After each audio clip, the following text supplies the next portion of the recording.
हाँ, शुरू। साईं अर्ज़ु इहो आहे त हैदराबाद में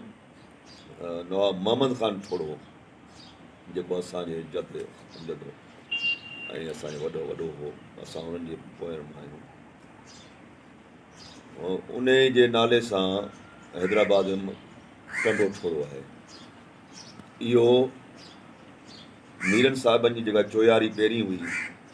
मीरन साहिबनि जेको आहे सो नवाब मोहम्मद ख़ान ठोड़े खे चयो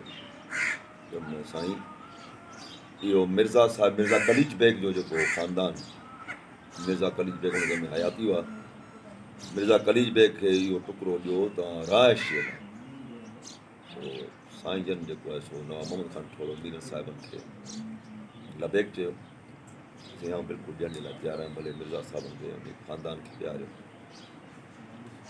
पोइ उन खां पोइ असीं इहो उन नाले सां जंहिंमें मिर्ज़ा साहिब जेके बि पूरा हिन वक़्तु माशाल्लाह वेठा आहिनि जेके सभु, इहा सॼी टुकड़ी जेका आहे इहा टंडो ठोड़ो थी सॾाइजे। ऐं अञा ताईं माशाल्लाह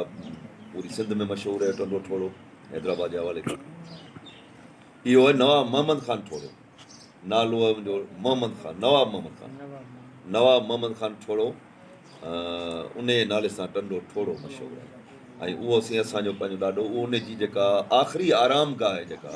नवाब मोहम्मद ख़ान ठोड़े जी, उहा आख़िरी आराम गाह ताजपुर में मौजूदु। असांजे मुंहिंजे परॾाॾे नवाब अली मर्दा ख़ान टालपुर इहा आख़िरी आराम गाह जोड़ाई हुई नवाब पंहिंजे नाने जी, नानो थींदो हुओ नवाब मोहम्मद ख़ान ठोड़ो, नानो थींदो हो नवाब अली मर्दा ख़ान जो। पंहिंजे नाने जी तुरबत ठाराई जोधपुर मां साईं पथर घुराए इंडिया मां, उन ज़माने में रेल हलंदी हुई आहे पुराणी मीरपुर ख़ास वारी जॻह, उन जे ज़रिए जेको जोधपुर मां इंडिया मां उन ज़माने ॻाढ़ो पथर जेको संगमरमर जो उहो पथर आयो ऐं माशाल्लाह उन सां उहा तुरबत चौकुंडी जेका आहे उहा असां बि काफ़ी ॾिठी काफ़ी साल मूंखे यादि आहे, उहा चौकुंडी जेका आहे साहिबु नवाब साहिब जी बाक़ाइदा VIP पथर सां उहा जुड़ियल हुई। वक़्तु गुज़रण सां गॾोगॾु जेको आहे मूं पाण गुनाहगार अखियुनि सां ॿिनि चइनि माण्हुनि खे मूं उहो पथर पाण खणंदे ॾिठो, अफ़सोस सां चवणो थो पए, चोरी कंदे मूं पाण उहो पथर जेको आहे मूं पाण ॾिठो, पोतड़नि में वेड़े माण्हू खयों पिए विया, मूं पाण उहे ॿिनि दुनिया में हींअर न आहिनि रहिया, उहे गुज़ारे चुका आहिनि उहे माण्हू, पर उहो छा हूंदो जो माण्हू उहो पथर जेको आहे उहो जेको पाकियूं तिखियूं कबियूं आहिनि, हजाम नाई जेके आहिनि उन जे इस्तेमालु में उहो पथर ईंदो, रोई जे उहो ईंदो हो, उनजे करे उहो कुझु विकामंदो हो ऐं उनजी तलब हुई घणी, ऐं उन करे उहो माण्हू खणी ईंदा हुआ कुआड़ियूं वग़ैरह तिखियूं करण, हथियार वग़ैरह तिखो करणु उन लाइ पथर उहो खणी ईंदो। पछाड़ी हाणे यकीन कंदो त हिन वक़्तु हालत इहा वञी बीठी जो उहा चोयारी जेका त बिल्कुलु ई ख़तमु करे उनजी जेका चौकुंडी जेका आहे चौकुंडी, बाक़ी उनजो पथर जेको मथियों जेको तुरबत जो उहो वञी छॾियो, हाणे त उहो बि पटण में पूरा हुआ,